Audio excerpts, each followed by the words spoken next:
अखिलेश यादव उस बैठक से निकले हैं जो अभी अभी खत्म हुई है। बड़ी खबर आपको बता दें, इंडिया गठबंधन की ये बैठक खत्म हुई है, लेकिन अखिलेश यादव अभी भी कह रहे हैं, ब्रेकिंग चलाइए अमित जरा स्क्रीन पर, बैठक खत्म हो चुकी है।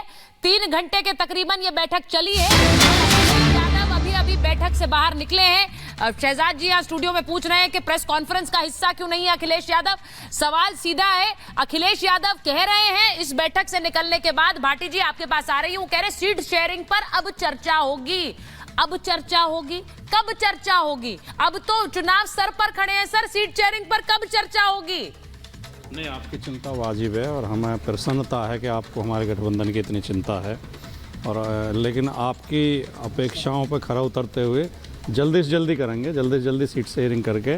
वो तो माननीय अखिलेश यादव जी ने कह दिया, और उससे पहले भी अंडरस्टूड था, ये तय था कि कॉमन मिनिमम प्रोग्राम और सीट शेयरिंग, इन दो पर बहुत जल्दी निर्णय होगा। सर मैं सिर्फ ये याद दिलाना चाह रही हूँ, उत्तर दक्षिण पूरब पश्चिम देश के चारों कोनों में आप लोगों ने बैठकें कर ली हैं। पटना चले गए, बेंगलुरु चले गए, मुंबई चले गए, अब दिल्ली चले गए, यानी कि देश के चारों कोनों में उत्तर दक्षिण पूरब पश्चिम में बैठक हो गई। अभी तक संयोजक का नाम नहीं है, अभी तक चेहरे पर तो आप लोग सब कहते हैं कि बात ही नहीं होगी, लेकिन अभी तक सीट शेयरिंग पर कोई फॉर्मूला नहीं है।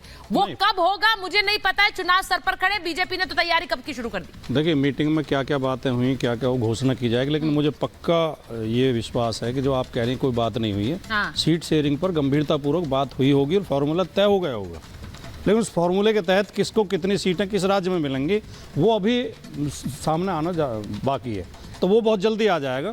लेकिन अभी थोड़ी देर पहले शहजाद भाई बोल रहे थे। हाँ। मैं बहुत मुझे अचंभा हो रहा है कि वो माननीय मोदी जी की अवमानना कर रहे हैं शहजाद भाई। अच्छा, कैसे कर रहे हैं? मोदी जी ने कहा इस देश में केवल 4 जाति हैं। हाँ। किसान, नौजवान, महिला, केवल 4 जाति हैं और गरीब। हाँ। और कोई 5वीं जाति नहीं। और शहजाद भाई कह रहे हैं कि कुर्मी जाति का अपमान कर दिया, जाट जाति का अपमान कर दिया, ओबीसी का अपमान कर दिया।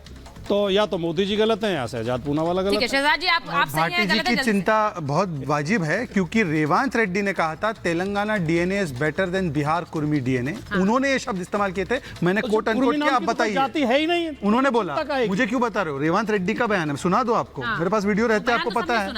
उन्होंने कहा कि KCR is Bihari Kurmi and Telangana DNA better then Kurmi DNA, उन्होंने बोला। तो आप बताइए स्टैंड क्या है आपका? आपके स्टैंड क्या है? हम तो मानते हैं। इम्पोर्टेंट ये है, कड़वा सच है। नहीं, इम्पोर्टेंट ये है क्या? Telangana DNA better than Bihar DNA? No, कोई डीएनए बेटर। तो फिर क्या कार्रवाई? अखिलेश जी इनके साथ मैं मुद्दे पर, मैं वापस मुद्दे पर इसलिए आऊं क्योंकि उन्होंने कहा कि जाट समुदाय ने इस पूरे मामले को उठाकर कहा है कि जो लोग मजाक उड़ा रहे हैं उन्हें 24 से पता चलेगा। अब मैं उसी पर आ रही हूं। जगदीप जो उपराष्ट्रपति का बयान, उपराष्ट्रपति की जो नकल उतारते हुए वीडियो आया है दुष्यंत जी, उस वीडियो पर कोई भी सांसद ठहाके लगाते हुए अगर हंसता नजर आएगा तो क्या वो लोकतंत्र का मजाक नहीं है? आप आरोप यही लगाते हैं इन पर कि ये लोकतंत्र का मजाक बना रहे हैं। ये क्या है जो तस्वीर में हम देख रहे हैं?